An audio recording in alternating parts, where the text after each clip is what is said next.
All right. Thank you again for joining us and talking to us about this other part of your career after your doctorate degree.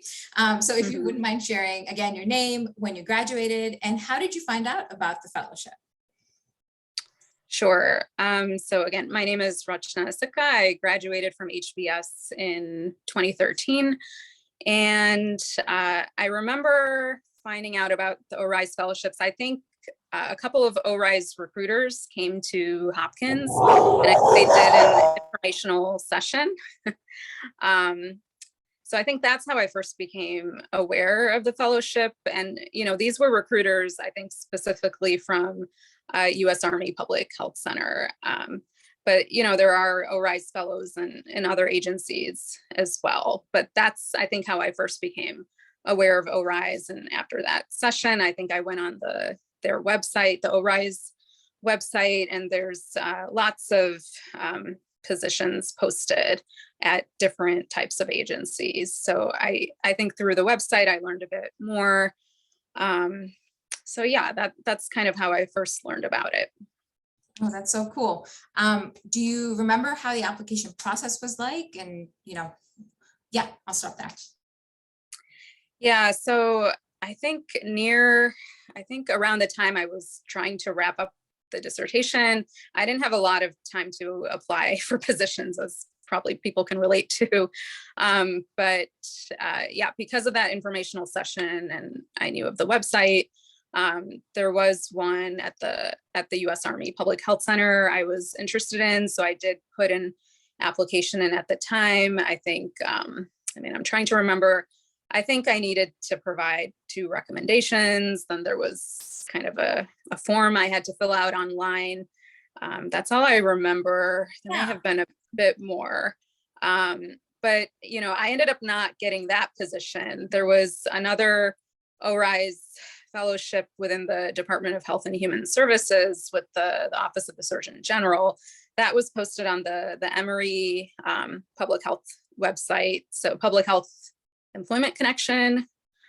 So through the Emory site, there was that's also another place where a lot of ORISE fellowships get posted. So yeah, I applied for that one, and I ended up doing that ORISE fellowship with the Surgeon General's office for a little bit over a year. And then, after that ORISE fellowship, then I ended up getting the second ORISE fellowship with the US Army Public Health Center. So I kind of did it twice. Wow. So that's actually really cool. I didn't know you could. Neither did I. Yeah. That's really awesome. What did you end up doing during the 2 different fellowships?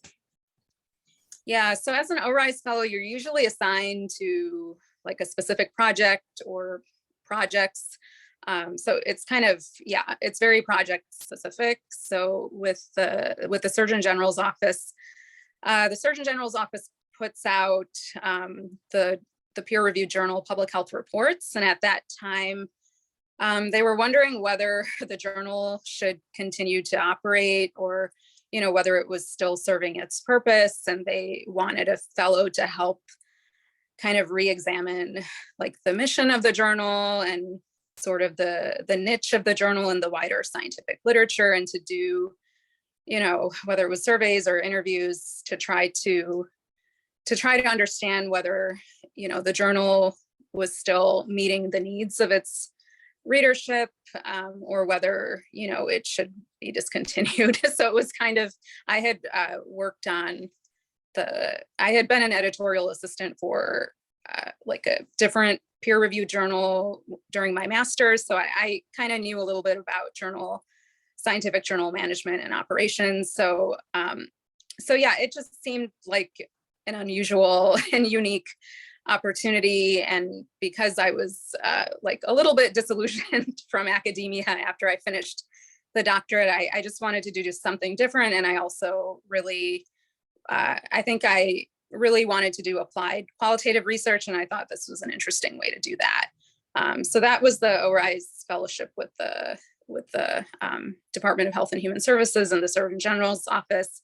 And then when I did the other ORISE Fellowship with the U.S. Army Public Health Center. I was on a team that investigated social and behavioral issues of active duty soldiers. So we would go to different Army installations and do a lot of focus groups and interviews with people.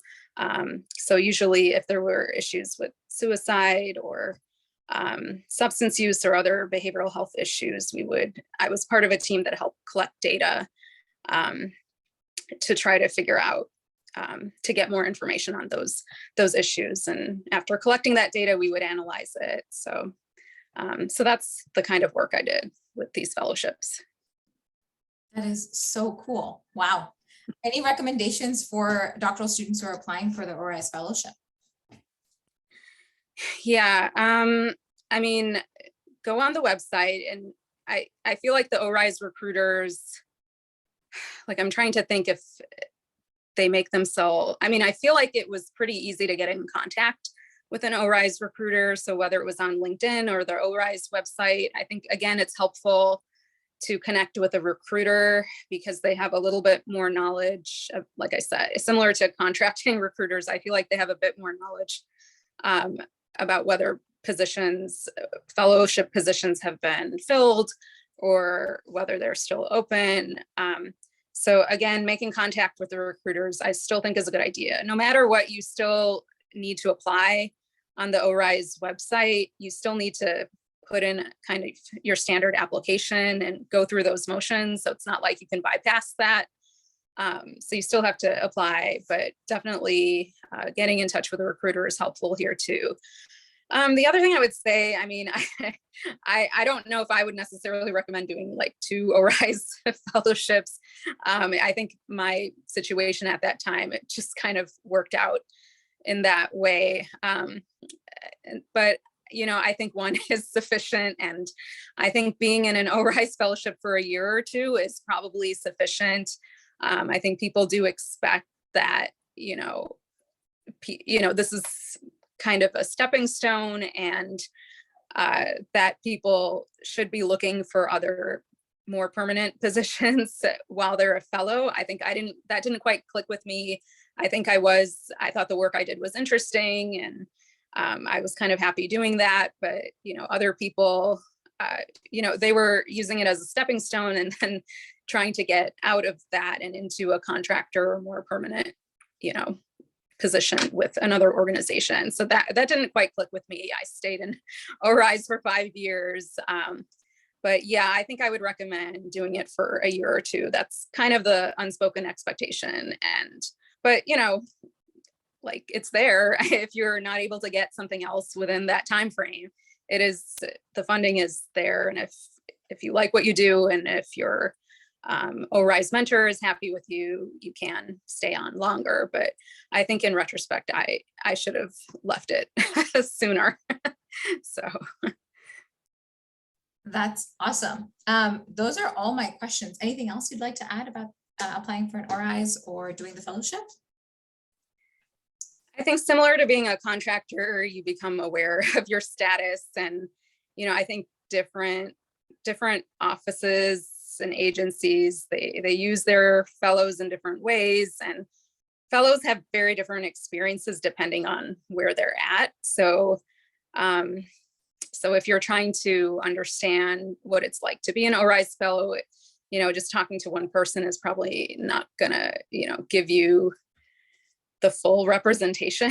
I think because ORISE fellows at Department of Health and Human Services, it's going to be different than ORISE fellows at CDC versus Environmental Protection Agency versus the FDA. So